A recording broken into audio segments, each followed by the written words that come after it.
Olá a todos, bem-vindos ao Descomplicando a Oncologia Torácica, o seu podcast, videocast, cobertura, que a gente faz um pouquinho de tudo aqui. E estamos aqui para a gente poder fazer um desafio, que é fazer um pós-ASCO, a ASCO que esse ano poderia ter mudado de nome para ASCO Annual Conference para ASCO Lung, que teve basicamente só a oncologia torácica. E a gente está aqui, eu e o Guilherme, com uma convidada mais especial, a doutora Carolina Kawamura Haddad, que é oncologista torácica líder aí do DASA, para a gente poder falar do que teve de melhor na ASCO de 2024. E a gente está com um desafio, que é a gente fazer tudo isso em 30 a 40 minutos. Então, para a gente fazer o desafio, a gente tem um cronômetro que eu vou usar aqui, usar essa ferramenta maravilhosa. O Guilherme vai começar, porque o Guilherme foi o único de nós dois que estava presente lá em pessoa. O Guilherme vai comentar um pouco dos estudos e depois a gente vai discutir. Guilherme, eu vou te dar 5 minutos, tá bom? Tá ok? Não, Tá tranquilo? tudo certo, tá Seis. bom. Seis, vou te dar 6. Começou já.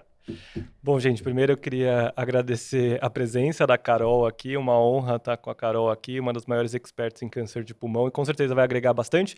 E só para falar aqui um pouco que a nossa ideia aqui não é falar dos mínimos detalhes de cada estudo, mas é falar o que muda a prática clínica, por isso a gente não selecionou todos, tem vários estudos interessantes dessa ASCO desse ano, mas a ideia é a gente focar no que muda a prática clínica, o que está mais perto de mudar a prática clínica, e nada melhor do que estar Né? O aqui top com 5, top isso, 5 os mesmo. 5 melhores estudos da ASCO 2024 para pulmão, tá? Eu acho que a gente pode fazer uma dinâmica de eu apresento um pouquinho, 1 minuto cada um dos estudos e a gente discute o estudo para Então tá bom, aproveitar deixa eu... o desenho, tá Você tem bom? 1 minuto então, vai lá.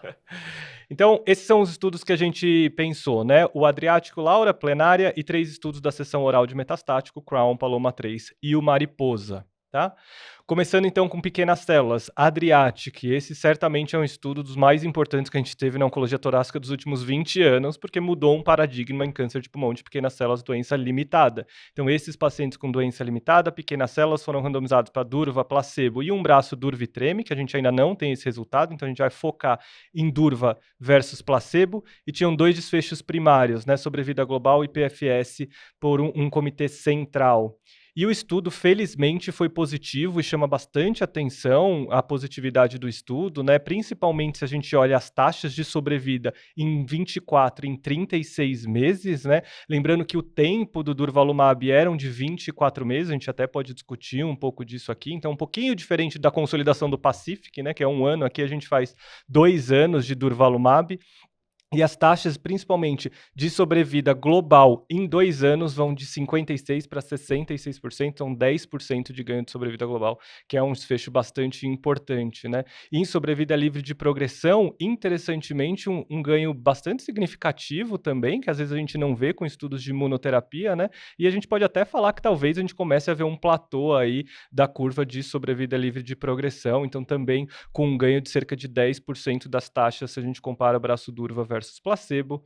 E, por último, só o evento adverso, que era algo que a gente se preocupava, né? Porque é imuno pós-quimio-radioterapia, mas acho que mostrou um perfil de tolerância bastante aceitável com com taxas de toxicidade, principalmente pneumonite, que a gente se preocupava, bastante próxima do que a gente esperava com esse regime. Tá bom?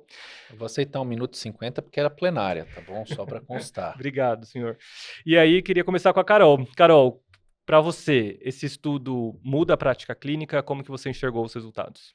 Obrigada, Guilherme. Obrigada, Coraça. Uma honra participar aqui com vocês. E realmente foi uma ASCO muito especial, né, para nós e principalmente para os pacientes, porque esse é um dado fantástico, né? Uma mudança de paradigma em pequenas células. A gente já tinha essa dica da doença avançada, da doença extensa, e não é nenhuma surpresa que a adição da imunoterapia traga um benefício também para a doença restrita. Então, eu acho que sim, muda a prática, né? Eu acho que agora a gente, assim que aprovado, né, é um grande benefício que vai trazer para os pacientes. Afinal de contas, um estudo mostrando mais de 50% dos pacientes vivos em 3 anos com câncer de pequenas células, realmente a gente é uma mudança completa aí da história natural da doença. Então, Quem diria que a gente ia falar em platô em pequenas células, né? Exatamente. Eu acho que um ponto relevante é muitas vezes pensando no efeito que a imunoterapia tinha, mesmo sabendo que no cenário metastático a gente tinha 2, 3 meses de diferença. eu vou ser bem sincero, não sei o que vocês veem sobre isso, mas muitas vezes eu falava, será que faz sentido a gente pensar em fazer quimio-radioterapia para esses pacientes na doença limitada, sabendo que o resultado é tão ruim, Uhum. eles vão progredir rapidamente? Será que não vale a pena dar uma chance para esse paciente com imunoterapia? Então agora eu acho que assim, é uma coisa que a gente já achava que ia funcionar e muita gente falou de outros abstracts, mas esse para mim, eu não sei o que vocês acham, mas esse para mim, esse é o melhor abstract que essa ASCO teve. É o que você falou, Guilherme, mudança de paradigma de 20 anos. E assim, você vê 55 meses de sobrevida global em pequenas células, independente se é limitada, se é extensa, 55 meses é muito tempo e a curva, ela separa muito. Então eu acho 24 meses, outra questão que eu queria trazer. Eu acho que é pequenas células, 24 meses é totalmente aceitável aqui. Eu concordo. Acho que a ideia de 24 meses foi que a maior parte, praticamente mais de 70% das recorrências ocorrem nos primeiros 2 anos. Tá aí o racional de fazer 2 anos de imunoterapia. Talvez um estudo interessante com 1 ano, talvez a gente atingisse um platô semelhante, mas eu acho que é bem aceitável considerando a agressividade da doença. O que eu gosto muito desse estudo, além do ganho, é que a gente volta a discutir pequenas células doença limitada, né? Principalmente se a gente pensar em simplificar ou descomplicar a oncologia torácica, a gente fala muito pouco de doença limitada e pequenas células, né? Foi o que eu falei, a gente É muito. acabava, será que é limitado? Você ficava É, até triste, será que é limitado? Eu então, não vou poder fazer nada de diferente eu para acho que esse esse caso? estudo vai trazer a doença limitada de pequenas células para discussão novamente, né? A importância, a gente precisa relembrar vários pontos básicos da pequenas células que a gente esquece com o tempo, porque não é a rotina, nem muitas vezes do oncologista torácico, né? Ver doença limitada de pequenas células. Então, lembrar da importância da radioterapia de qualidade e o quanto antes para a gente iniciar, né? Lembrar do estadiamento correto desses pacientes e da importância da biópsia e da patologia para a caracterização de pequenas células, que às vezes isso é uma barreira ainda, né? E lembrar de começar o tratamento adequado com quimio-radioterapia. Agora, provavelmente, esse vai ser o novo padrão com a imunoterapia, né? Eu acho que um outro ponto também é a PCI, né? Quer dizer, se eu Isso. já tinha um baixo entusiasmo para fazer PCI, não sei qual que era a prática de vocês, eu acho que agora menos ainda com essa perspectiva de uma melhor sobrevida e principalmente de um paciente que tem a possibilidade de viver de mais longo prazo. PCI é uma coisa, né? Para quem está acompanhando, a gente não conhece a sigla, né? Radioterapia de crânio profilática, basicamente você fazer radioterapia de crânio total profilática, é uma coisa que a gente só. E olha o argumento que a gente utilizava para usar. Esse paciente ele não vai viver muito tempo mesmo. Era o argumento que a gente utilizava. Não vai dar tempo da gente ter alterações cognitivas suficientes e a metástase cerebral vai ser um problema, mas agora a gente está um pouco diferente disso. Lembrando, e que o braço controle, a gente tendo uma PFS razoável de 9 meses, se a gente fosse até bem purista, é melhor do que a gente tem com não pequenas células, né? Você olha a Pacific, olha o Laura, que a gente vai discutir daqui a pouco, é 5,6, 5,8 meses. Uhum. Mas a PFS foi 9 meses aqui, então assim, esses pacientes receberam imuno depois, sobrevidas melhores. Eu já não fazia PCI. Óbvio que você tem que discutir com o paciente, mas assim, eu acho que nós estamos aqui, nós três estamos aqui e temos as nossas profissões porque a gente trabalha com a nossa cabeça. Você tirar isso de alguém é muito ruim. E a cognição, realmente, proteção de hipocampo, memantina, vai lá É. embaixo. Eu confesso que para doença limitada ainda discutia um pouco mais fortemente a PCI, porque tem um ganho de sobrevida global de 5%, se a gente for falar, estudos controversos um pouco, mas existe um potencial ganho, então, mas agora esse dado começa a mudar um pouco as coisas mesmo, acho que isso vai entrar em discussão, então a PCI certamente vai ser discutida, acho que vai ser discutido novamente, lembrar a radioterapia 2 vezes ao dia, que a gente fala muito pouco sobre isso, mas que talvez exista um espaço aí, e em termos logísticos até vale a pena uma discussão separada sobre isso, lembrar que era permitido 2 vezes ao dia ou 1 vez ao dia, tem um potencial ganho de fazer radioterapia 2 vezes ao dia, mas eu acho que esse estudo traz de novo para discussão a pequenas células e certamente agora durvalumab por 2 anos vai ser o padrão pós-quimio-radioterapia. Todo mundo de acordo? Padrão? Mudou Padrão. prática? Padrão, mudou. A gente pode ir pro Laura. Pode. Vamos pro Laura, então. Vamos para o segundo estudo da plenária de câncer de pulmão, que é o Laura. Então, lembrar, agora a gente está saindo de pequenas células para não pequenas células e a gente sai do cenário inicial para um cenário localmente avançado. Então, pacientes estadio 3, câncer de pulmão de não pequenas células, irressecáveis, candidatos a quimio e radioterapia, com mutação clássica de EGFR, deleção 19, L858R, randomizados 2:1 para osimertinib 80mg 1 vez ao dia e agora indefinidamente, isso é importante para a gente discutir, versus placebo, né? Como desfecho primário, sobrevida livre de progressão e a curva chama muito a atenção de um benefício com uma mediana de 39 meses para osimertinib versus 5 meses de mediana no braço placebo, um hazard ratio de 0,16. Todos vimos as figurinhas de um caminhão entre as duas curvas, né? Então, mostrando a diferença As piadinhas que enorme as entre. curvas na Ascon viraram retas, né? Também Isso, tem esse detalhe. exatamente. E alguns dados interessantes, entre eles o padrão de recorrência. Eu acho que o que mais chamou a atenção de todos, mais talvez do que o benefício do osimertinib, foi o desfecho muito ruim do braço padrão com placebo no estadio 3. E o sítio de recorrência mostra um pouco isso, né? 1/3 dos pacientes no braço padrão recorreram em sistema nervoso central, e esse é inclusive um dos argumentos para o uso de osimertinib de forma indefinida. Começo de novo, então, sobre a discussão de Laura, estudo que muda a prática clínica. Como vocês veem isso? As damas primeiro. Sim, É muito muda a prática polêmico, muito clínica polêmico. e também eu acho que não é nenhum resultado que a gente não esperasse, né? Então, assim, realmente, doença localmente avançada e ressecável era uma doença de um grande desafio do controle sistêmico, né? E se a gente voltar para os estudos de quimio-radioterapia de 20 anos atrás, meta-análise, etc., o ganho de sobrevida global foi às custas de um melhor controle loco-regional, mas a gente só teve com o Pacific, né, um ganho de um controle sistêmico e a população EGFR mutado não se inclui nessa população do Pacific, ou seja, é uma população que não se beneficia da imunoterapia.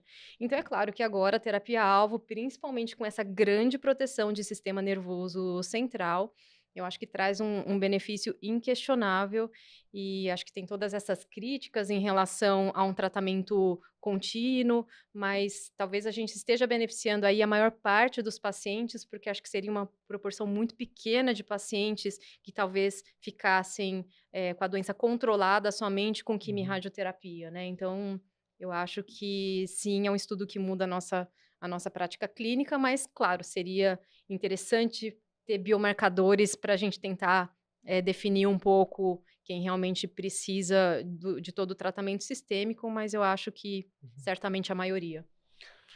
Muda a prática? Claro, o caminhão, né? A gente Uhum. falou dos caminhões, né? A curva do caminhão, curva reta. Claro que muda a prática. Me incomoda de ser indefinido? Me incomoda muito.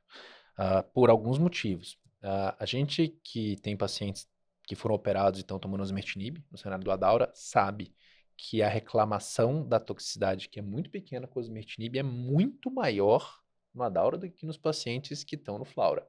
Por quê? Porque você não tem mais doença para debelar ali. Então, assim, eu acho que esse é um dos pontos que é indefinido. Por quê? Né? Como o Carol falou, é óbvio que esse estudo é vir positivo. Não tinha como ele vir negativo. Osimertinib indefinidamente? Claro que ia vir positivo. A pergunta é, será que a gente poderia ter um cutoff? Será que 3 anos seria um bom cutoff? 2 anos seria um bom cutoff? É uma droga que não tem um efeito citotóxico tão grande, né? Quase não tem. Então, isso é uma das coisas que me incomoda. Tem um outro detalhe, tudo bem, a curva de sobrevida global ela está muito imatura ainda, mas se a gente for olhar a curva de sobrevida global, ela não foi atingida no grupo placebo e ela foi atingida a mediana no grupo osimertinib. Então fica aquela pergunta, será que se a gente fizesse um monitoramento por ctDNA, é difícil dizer porque o grupo placebo foi muito mal, foi muito mal.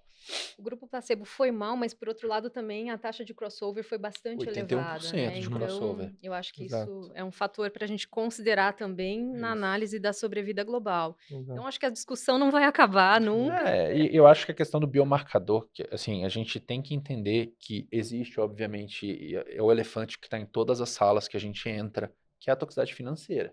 39 meses de osimertinib dá mais de R$1 milhão. A gente sabe disso, se você for fazer a conta, é uma conta simples. Então, assim, eu acho que muita gente fala, puxa, mas biomarcador é caro, biópsia líquida para a gente ver ctDNA é caro.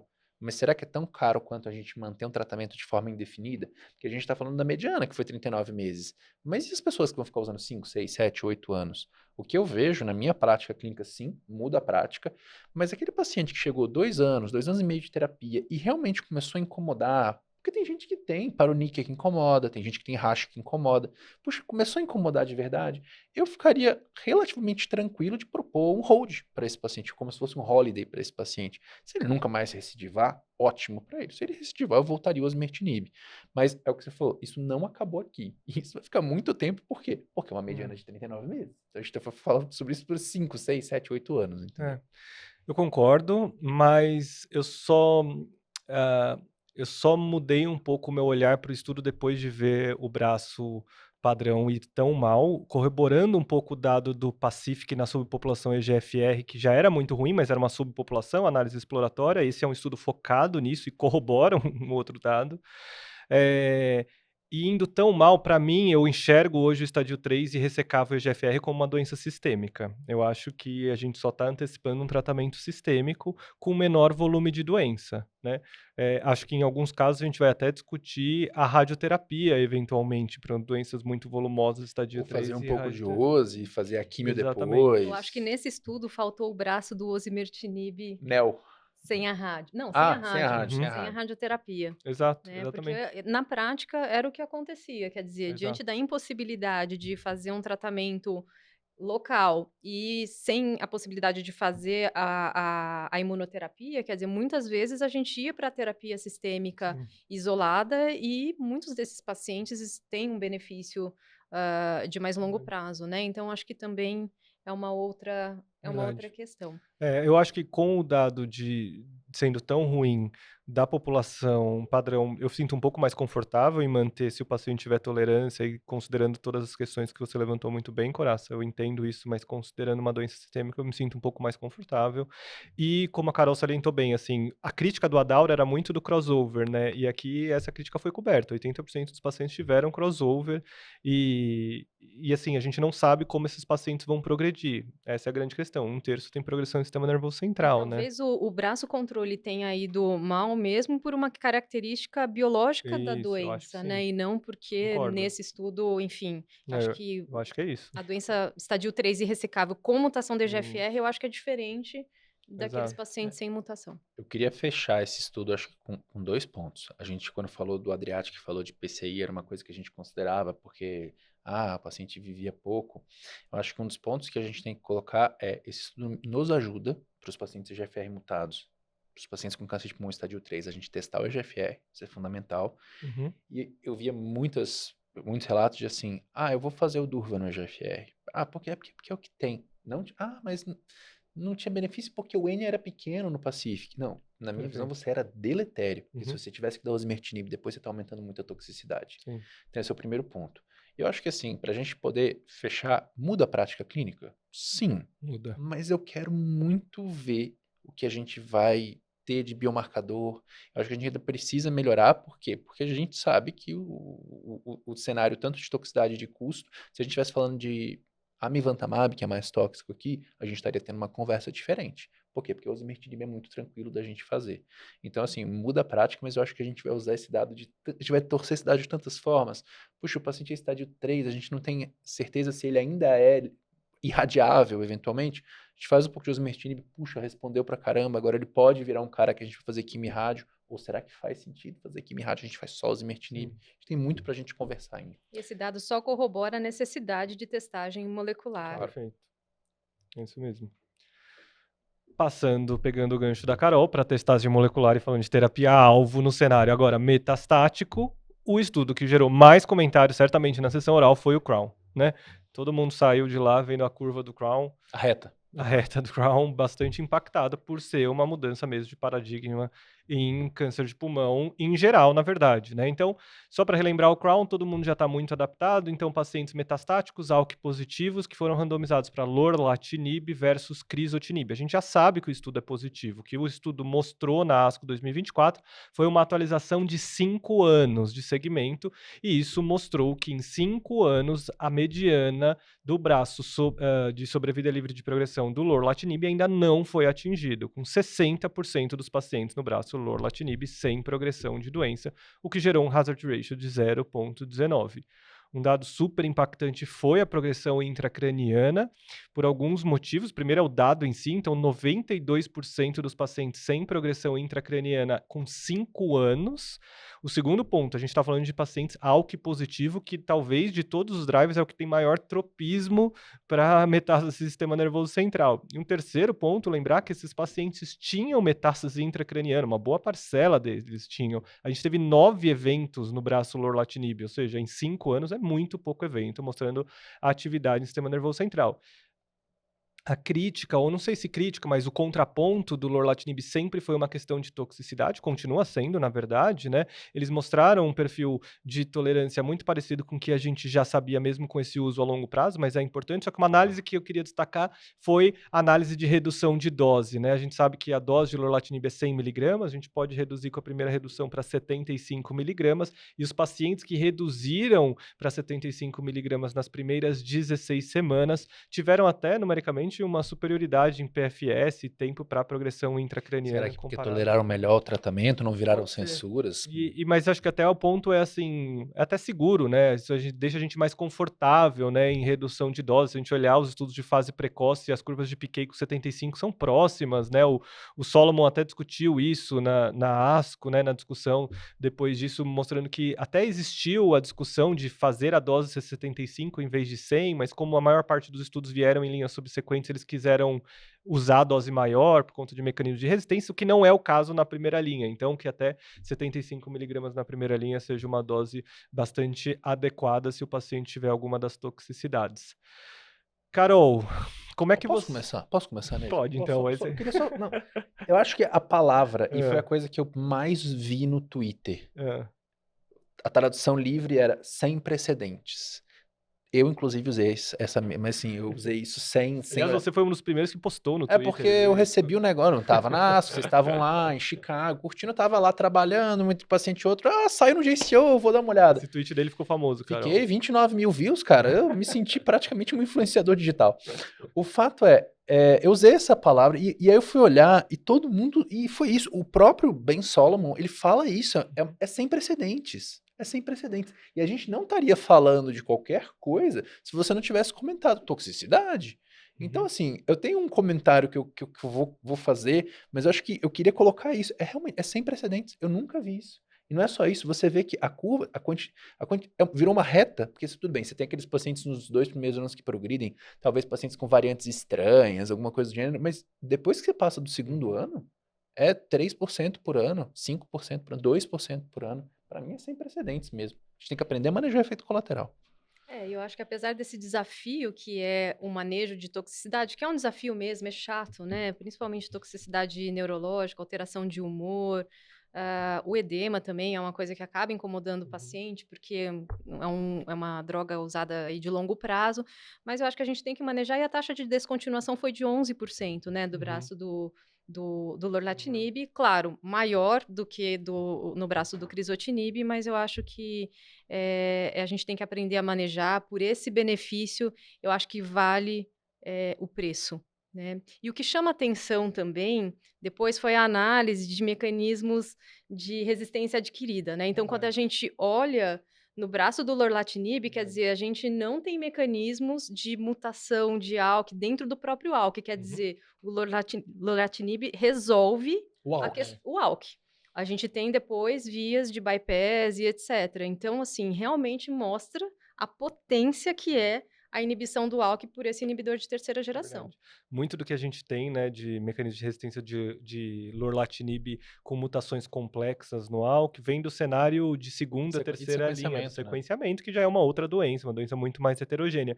Mas esse dado que você levantou chama muito a atenção mesmo, né? São vias de bypass, mostrando a potência, a especificidade, né, da droga à região da inibição da tirosina quinase, né? Então é uma droga super, super importante Eu mesmo. vou fazer uma pergunta para o nosso apresentador hoje. Primeira pergunta, muda a prática clínica? Sim ou não? A minha resposta é sim, porque ela fortalece o lorlatinib mais em primeira linha. Eu acho que a gente tinha talvez 2 grandes grupos, pessoas que ainda não estavam totalmente convencidos por conta da toxicidade, né, em usar lorlatinib de primeira linha e usar um segunda geração, como alectinib e o brigatinib, ou pessoas que já acreditavam que o lorlatinib Então vem minha deveria ser segunda. usado em primeira linha. E eu acho que houve uma grande migração de convencimento Sim, sim. com esses dados, porque realmente chamam muita atenção, né? Não é que é para 100% dos pacientes, mas certamente Esse um é o número ponto. maior de pacientes que provavelmente vão se beneficiar do lorlatinib na primeira Eu linha. queria perguntar, então, vou perguntar para Carol, vou te dar uma folga nessa. Existem pacientes. É sem precedentes, de novo. Existem pacientes na sua prática clínica que você considera ainda alectinib ou brigatinib? Na minha, sim, tá? Na minha, ainda assim. Tô super convencido que isso é o melhor dado de todos. Mas, enfim. Olha, eu tive um caso recente de um paciente que tinha um quadro depressivo grave, Uhum. né? E que eu discuti o dado do lorlatinib, etc. E acabei tomando uma decisão compartilhada com a família e realmente a escolha foi pelo inibidor de segunda geração, né? A gente já tinha o dado de segmento de 3 anos, né, com 64% dos pacientes livres de progressão, então acho que naquela época o dado já era forte o suficiente para a gente colocar isso na mesa na decisão com os pacientes. Mas acho que, por exemplo, esse é um perfil que mereça uma discussão, porque, de fato, a gente sabe que a toxicidade neurológica não acontece em 100% das vezes, aliás, 28%, se eu não me engano, né? Mas é uma E é proporção cognitivo razoável. e é humor. Tem as duas coisas, é Exato. cognitivo e humor. Mas que Os outros. também a experiência mostra que um dia isso também melhora, É. isso passa. Então, quer dizer, o desafio maior acho que no início do tratamento, alguns meses difíceis ali, e que a gente pode depois ter uma mudança. Então, acho que vale a discussão. Eu acho que vale a pena colocar na mesa, mas eu concordo com você que a gente não está aqui descartando de segunda geração, mas a gente tem que tomar cuidado daquelas pessoas que fazem aquela conta É isso. de somar a sobrevida livre de progressão de inibidor de segunda geração com o de terceira geração. O estudo de fase 1/2, que levou à aprovação do lorlatinib após falha a outros inibidores, enfim, em linhas subsequentes, a taxa de resposta é da ordem de 30%, É uma PFS, né? se não me engano, de 9, 10 meses, se eu não me engano. Exato. Então, quer dizer, a gente perde, não dá para a gente fazer essa conta de matemática simples do sequenciamento, sem contar aqueles pacientes que desenvolvem doença do sistema nervoso central, que perdem performance para tratamento. Dentro de um estudo clínico, isso é de 30%, mais ou menos. Na prática clínica, certamente, esse número é maior. Então, não dá para fazer essa conta de matemática simples. Eu acho que a gente tem que colocar na mesa, compartilhar a decisão, mas não tem dúvida de que é impossível a gente não favorecer hoje o de terceira geração e falar, estamos juntos para manejar efeito É colateral. isso, aprender a manejar efeito colateral. Eu acho que essa, assim, essa é sem precedentes, muda a prática clínica. A gente tem alguns pacientes que ainda a gente pode pensar, paciente mais idoso, né? Não é o padrão, mas enfim. Mas a gente tem que aprender a manejar efeito colateral e, como o Guilherme pontuou, falando sobre o estudo, reduzir dose não é deletério.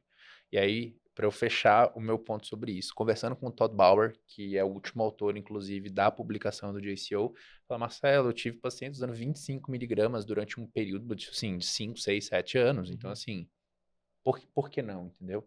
Então, acho que esse é um ponto para a gente colocar e trabalhar que talvez o ideal não seja a formulação de um comprimido de 100 miligramas, e sim a gente já começar para todo mundo com 4 de 25 para favorecer um pouco mais o manejo de toxicidade, que é o que mais desafia a gente aqui. Eu acho que a educação do paciente e dos familiares é fundamental e um alerta para nós oncologistas é o manejo de interação medicamentosa, porque se a gente vai manejar a toxicidade, a gente tem que olhar para a interação medicamentosa e ter um cuidado extra Verdade. com isso.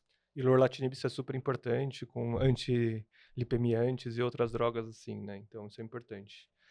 Bom, vamos passar para os últimos 2 estudos, e aqui a gente pode fazer um poporri deles dois, porque é a mesma combinação, talvez, para a gente não passar muito tempo. O primeiro é o PALOMA-3. Então, aqui a gente vai falar de 2 estudos que mostram a combinação de amivantamab em lazertinib, tá?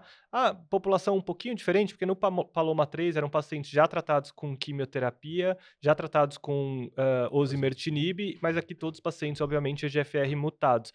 O que ele quis estudar aqui no PALOMA-3 foi justamente a formulação subcutânea do amivantamab versus a formulação endovenosa do amivantamab. Então, tanto que os endpoints primários eram farmacocinéticos, né? Não eram desfechos de eficácia da droga em si. A farmacocinética, tanto do subcutâneo com o endovenoso, foi muito parecida, mostrando que é, sim, de forma farmacocinética, uma alternativa viável. E em termos de eficácia, eu acho que mostra bem uma semelhança. A taxa de resposta foi muito parecida, não inferior, e numericamente foi até mais interessante a formulação subcutânea, né? Principalmente sobrevida livre de progressão e sobrevida global. Claro que ainda é imaturo, ainda não dá para a gente afirmar disso, mas se a gente olha as curvas é um pouco diferente, mas eu acho que esse estudo também foi importante para trazer importância do subcutâneo, do amivantamab subcutâneo, principalmente por conta da toxicidade. A gente sabe, para quem já usou amivantamab, que a reação infusional é um problema para o amivantamab endovenoso, e usar a formulação subcutânea diminuiu em 5 vezes a chance de desenvolver as reações infusionais endovenosas. Isso também diminuiu em 1,5 vezes até a questão da trombose, que é um ponto a ser discutido quando você combina a amilaser, né? Em 120 vezes o tempo de infusão. De Exatamente. 5 horas para 5 minutos. Exatamente. Então, a conveniência e todo esse aspecto. E aí, só para mostrar isso, uma das aplicações do amilaser vai ser provavelmente em primeira linha, com o estudo Mariposa mostrando a positividade em relação a PFS quando comparado ao osimertinib. Então, aqui a gente está falando daquele estudo apresentado na ESMO, que comparou amilaser versus osimertinib em primeira linha, alterações clássicas de EGFR. E acho que o único ponto que a gente traz para discutir hoje é a análise de biomarcador, porque se a gente sabe que tem um benefício de PFS, por que não utilizar na prática clínica? É fácil responder, né? Porque osimertinib é uma droga fácil, a gente sabe que funciona para uma boa parcela de pacientes, mas a gente também sabe que não funciona para todo mundo.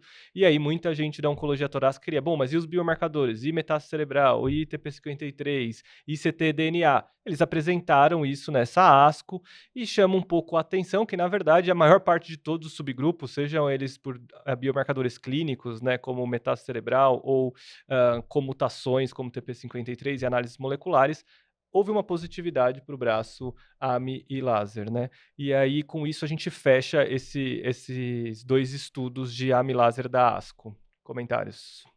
Deixar as damas de novo, já me interpelei com a Carol aqui. Bom, eu vou começar perguntando. Então, Carol, se a gente tiver acesso à formulação subcutânea, acho que deve ser o novo padrão, né? Eu acho que sim, né? Novo padrão em relação a... A endovenoso, quando a gente for indicar. Tá.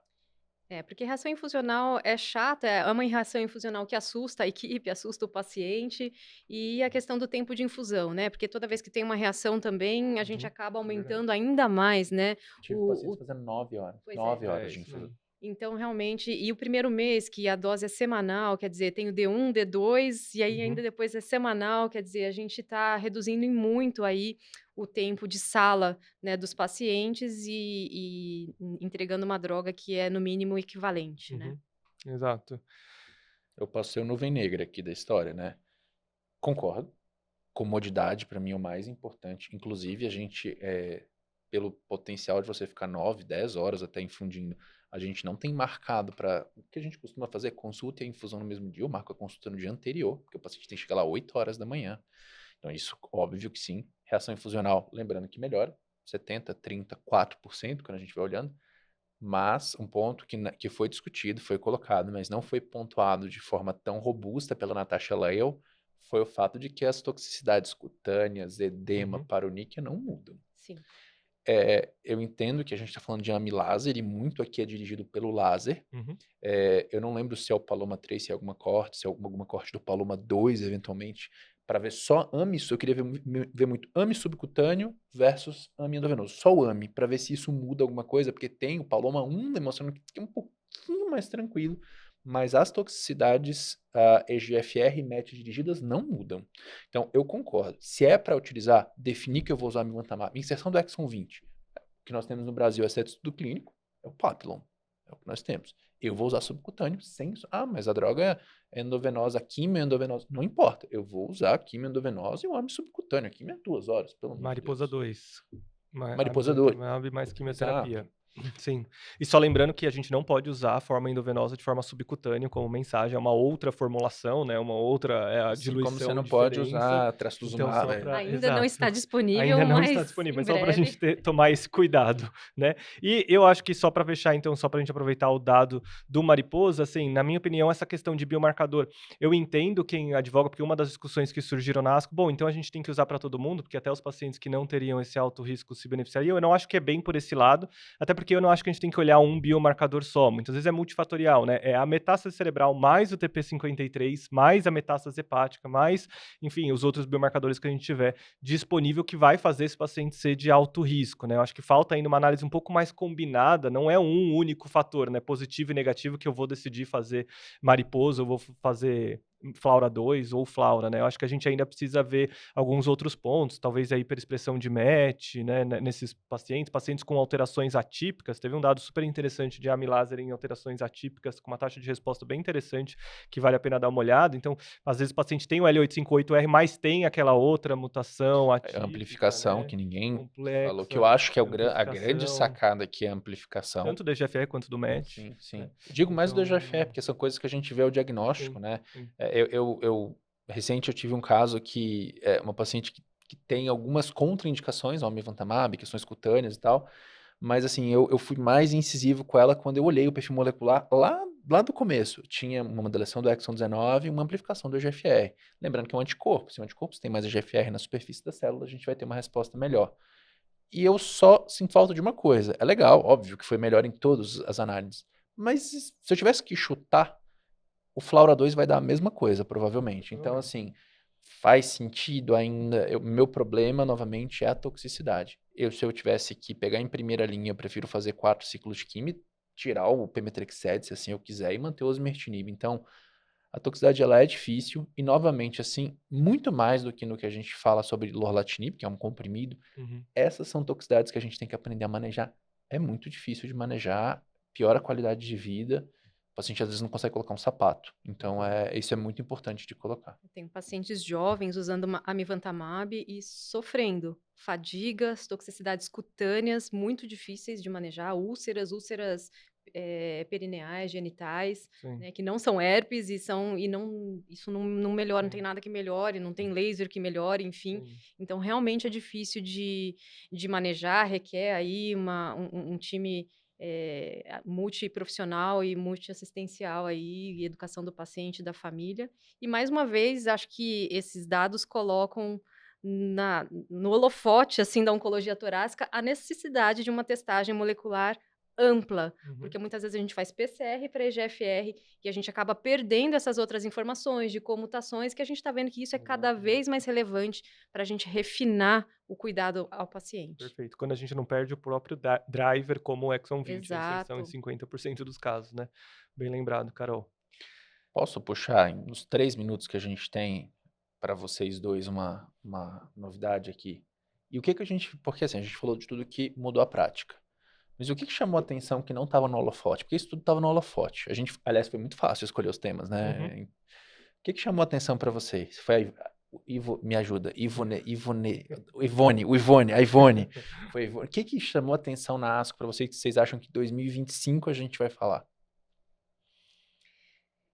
Bom, eu vou falar uma coisa que estava na plenária, mas acho que a gente acabou não discutindo aqui, que é muito importante a gente falar da questão dos cuidados paliativos, né? A gente acaba implementando isso muito pouco na prática, né? Então, acho que é importante lembrar, e o estudo que mostrou que a telemedicina foi, né, provavelmente equivalente, não inferior, né, ao atendimento presencial. Eu acho que isso também coloca mais uma facilidade aí no cuidado ao paciente. É muito importante a gente ressaltar isso. E cuidados paliativos de modo precoce. Carol, sobre isso eu fui olhar a agenda do pessoal dos cuidados paliativos lá do hospital. Tem mais vaga de tele do que presencial, mais disponibilidade. A porcentagem de vagas livres é mais na tele do que na presencial.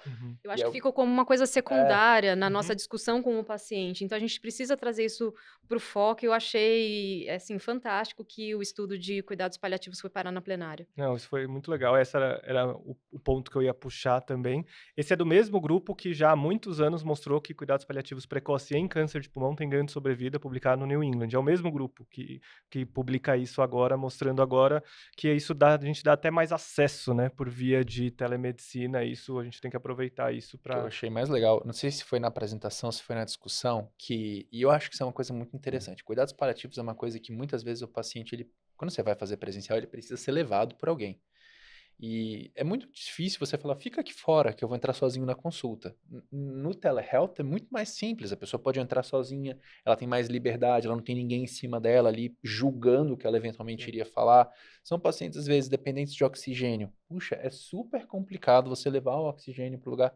Então, eu achei muito legal, e assim, esse recado, eu fui olhar isso, gente, é mais fácil você marcar pelo convênio mesmo. tele do que presencial. As pessoas preferem presencial, então estou estimulando muito os pacientes agora. Puxa, vamos tentar tele. Os meninos gostaram, é mais simples, eles podem fazer de casa, inclusive, então Não, e é facilita muito. fundamental nós, oncologistas, estimularmos e colocarmos isso aí no foco, como, assim como a gente recomenda o Uhum. tratamento com o osimertinib, fala das toxicidades, a gente tem que colocar os cuidados paliativos como uma conduta né, de prioridade para a Perfeito. família. A gente vai ter algumas coisas que devem ser faladas nos Agora de próximos drogas, anos. muitas coisas, os Muitas, os ADCs, ADCs. enfim. Mas os ADCs me chamam a atenção que, como toda novidade, assim como o bevacizumab foi chamado da bala mágica contra o câncer na capa acho que da Time em 2004, a gente vê que novamente depende de biomarcador, né? A gente vê vários dados positivos de ADC, super legal, mas a gente vê que nem tudo que reluz é ouro, não é simplesmente, eu tenho a Até marcação ali na alguns dados de superfície da célula. TROP2 ali. Então, É, o eu, sacituzumab govitecan veio negativo para apresentar do Evoque, então acho que é um dado interessante de ver também dados negativos, né? sim, sim. Eu tô muito empolgado porque ficou essa droga que eu não consigo falar o nome, ivonescimab, que é isso. Gente, eu não tava na ASCO, desculpa se eu falei o nome errado, pessoal da edição, me ajude, por favor. Mas foi um dado que depois a gente teve uns press releases saindo, dizendo que em pacientes autoexpressores a gente teve superioridade em relação ao pembrolizumab. Então, assim, eu acho que são coisas que a gente vai ouvir falar. Pode ser tudo marketing, obviamente, mas eu realmente estou bem empolgado, estou bem curioso. Não empolgado, não, estou curioso para ouvir isso falar. Acho que é o que eu traria de coisas que eu tô querendo ver em Tá bom, 2025. vamos cortar o Coraça, Carol, senão ele não para de falar mais. A gente já estourou nosso tempo, que era de 40 minutos, e foi culpa sua.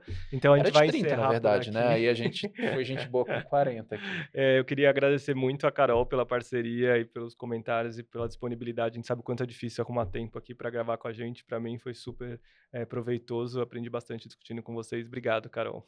Obrigada, Gui. Obrigada, Coraça. É sempre um prazer, Carol. Muito obrigado e eu espero que nos nossos próximos episódios do Descomplicando a Oncologia Torácica você possa voltar aqui para a gente discutir mais a fundo alguns outros temas que eu sei que você é super expert. Obrigado, pessoal. Obrigado.